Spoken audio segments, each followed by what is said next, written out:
Family man season 3 Amazon প্রাইমে release করে গেছে এবং প্রত্যাশা মতোই আগের দুটো সিজনের মতোই এই সিজনটাও হয়েছে টান টান একদম বিঞ্জ ওয়াচ করার মতো। স্যাক্রেড গেমস এবং মির্জাপুর যেখানটাতে প্রথম সিজনের তুলনায় পরের সিজনগুলোতে নিজেদের কোয়ালিটি অনেক কমিয়ে ফেলেছিল, সেখানটাতে সিজন 3 এর ক্ষেত্রে বা সিজন 2 এর ক্ষেত্রে ফ্যামিলি ম্যান কিন্তু তাদের গ্রাফ অনেকটা বেশি উপরের দিকে নিয়ে গেছে এবং আগের দুটো সিজনে ঠিক যেরকম ভাবে করে ভিলেনকে যথেষ্ট পরিমাণে স্ক্রিন টাইম দেওয়া হয়েছিল, এক্ষেত্রেও তার অন্যতা হয়নি।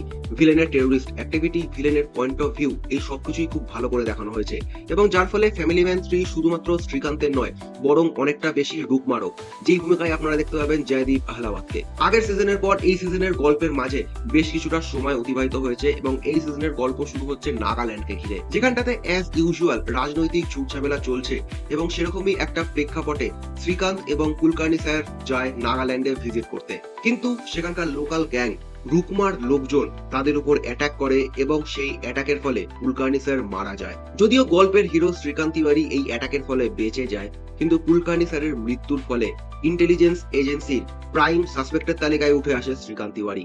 রাজনৈতিক ঝামেলা, তার সাথে পারিবারিক ঝামেলা, ছেলে মেয়েদের স্কুল কলেজ থেকে সাসপেন্ড হয়ে যাওয়া, রুচির অফিসিয়াল কিছু সমস্যার সম্মুখীন হওয়া এবং সব মিলিয়ে শ্রীকান্ত নিজের জীবনের সব থেকে জটিল সমস্যাগুলোর সম্মুখীন হয় একসাথে। এরকম একটা মাকড়সার জালের মতো পরিস্থিতি থেকে কিভাবে করে শ্রীকান্ত তিওয়ারি নিজে ও তার ফ্যামিলিকে বের করে আনে, সেটাই ফ্যামিলি ম্যান সিজন 3 এর মূল গল্প।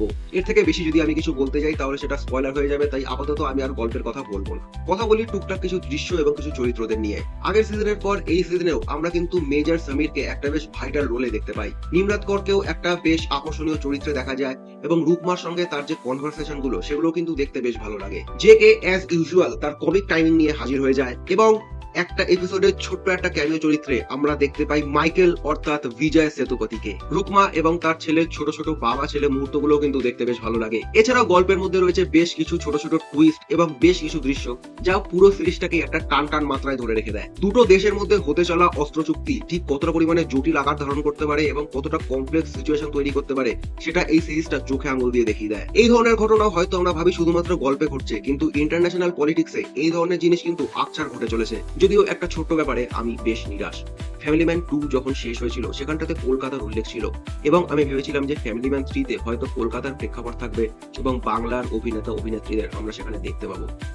যাই হোক, যদি ফ্যামিলি ম্যানের প্রথম সিজনের এন্ডিংটা আপনাদের মনে থাকে, সেটা ছিল অনেকটা ওয়াইড ওপেন এবং এই সিজনের এন্ডিংটাও কিন্তু এক্স্যাক্টলি সেই রকম। কারণ ফ্যামিলি ম্যান সিজন 3 তে রুকমার গল্প কিন্তু এখনো শেষ হয়নি এবং মেজর সমীর ওয়েট করে রয়েছে নিজের বদলা নেওয়ার জন্য এখনো। তাহলে আর কি, একদিনে বিঞ্জ ওয়াচ করে শেষ করে দেওয়া ফ্যামিলি ম্যান সিজন 3 এর পর আবার 2 বছর অপেক্ষা পরবর্তী সিজনের জন্য।